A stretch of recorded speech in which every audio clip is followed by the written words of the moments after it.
we'll start here because this is really the worst. I mean, we go back a couple weeks and 49er fans just went crazy over this throw when it was coming from Mullins. So use check motions out here. Okay.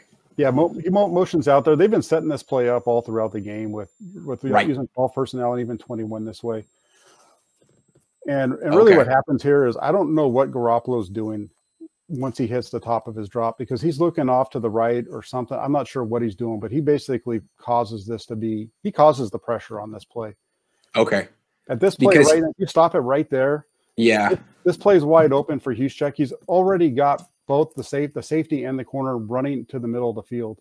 At this point, Garoppolo should see this and know that there's nobody's going to be there. There's no reason for him to be looking up to the right side of the screen because the Rams. Yeah, let's pause it from this angle right here. So he turns his head around now.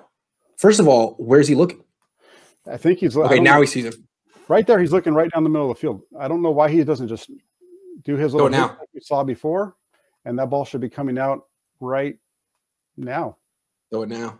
Instead, that's unnecessary. Good call. Instead, he lets the man get into his face, and then you see there's the drop of his shoulder throwing himself back. And again, look at his left foot. Like he's opened his as you say in baseball, he's opened the bucket. He's not. Yeah, dude, what are you doing? And he's falling away from the throw. This is all on Garoppolo. People are going to say he's getting pressure, but the only reason he's getting pressure is because he's holding the ball for I don't know what reason. There's no reason for him to be. Back foot hits there, hitch and go, boom, throw now.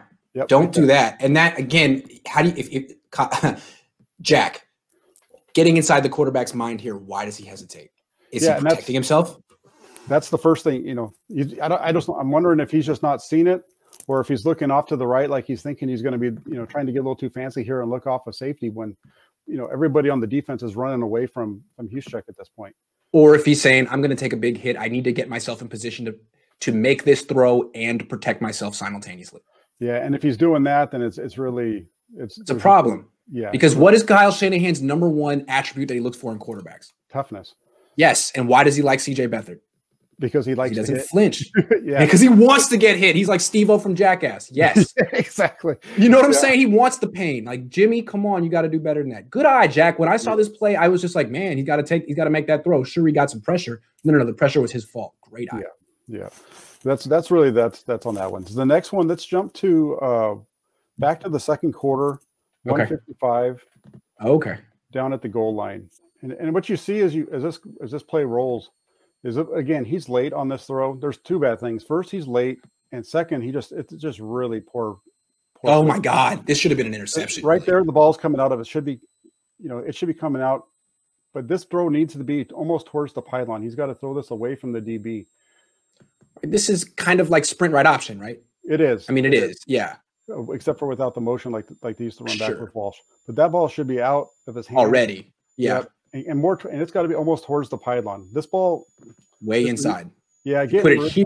Yeah. When you get really into it, the centrifugal force of the ball spin to the right is going to make it go to the right more often. So it'll sink. Fun. Yeah. But you really got to force that ball out there. This is really similar to the play that the Rams ran in the third quarter.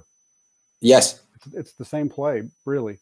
The difference between the two is that Goff puts the ball where he's supposed to, and the receiver just makes the drop. And this one, the receiver's open, and Garoppolo makes a poor throw. Yeah, and look at it flutter, too. It didn't come out of his hand right. What is that? Yeah. It's strange. You saw that throw from him a little bit. It could be a little bit of his hand. It could be the fact that he's jumping off of his right ankle, so maybe that too. Oh, good point. That's the ankle. Yeah. Oh, that's a good point. So those are the two things. But that ball, even with a flutter, it's okay. But if that ball's over into that right corner, it's not going to be. Also, from Shanahan's perspective, how can you call a lot of bootleg right passes when that requires you to throw off of your right ankle? True. It's a one-leg pass. That's hard. I hadn't thought of that.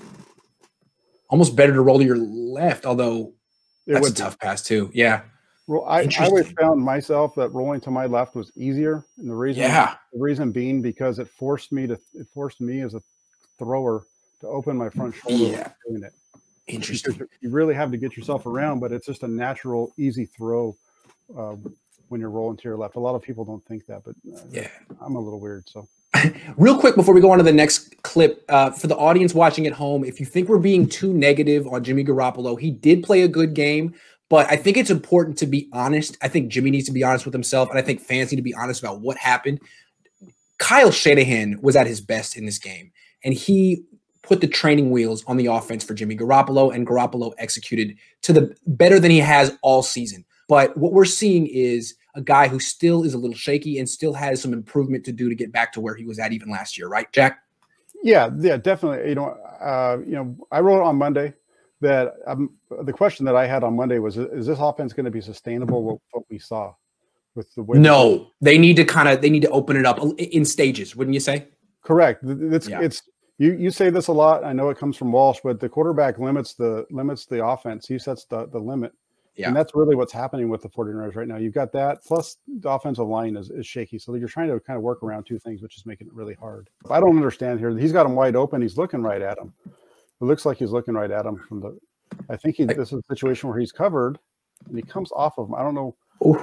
If you look at that one and you're Garoppolo, just kind of giving you an idea from a quarterback's perspective, you got to see that the guy that's covering – he's covered, yes. But if he's looking there – he's got to see that the linebacker has his back to Garoppolo. So he should know that if his man's coming in, he's going to be open behind him if he knows he's got a break in behind him. Look at the hole that he misses. Again, though, he comes off this read instantly, and I don't know why. I mean, watch his head. The problem with this play is you can't see Ayuk from this angle, but he's looking at Ayuk, and now he gets to his back foot, and he's out. He's out right now before the left tackle is even engaged with a pass rusher. So where is Ayuk at this stage of the play? Let's see. He's like, okay, he looks away now. Yeah. So he didn't even give Ayuk a chance is the problem. No, right. He rushed this read. Shanahan's talked about that, right? Going through reads too quickly.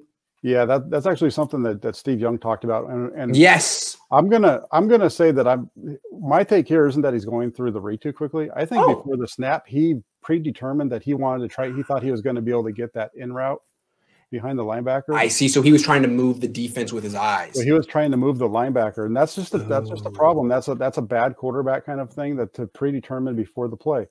Right.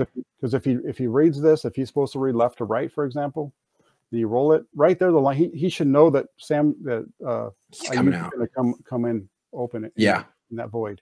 And the guy who's actually covering him has outside leverage, and this safety's not in the play.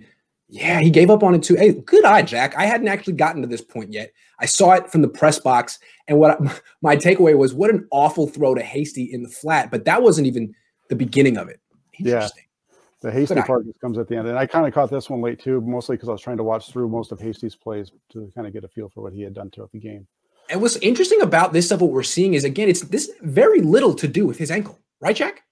Yeah, this has nothing to do with his ankle. This is all about his mental ability as a quarterback. It's about those mentals.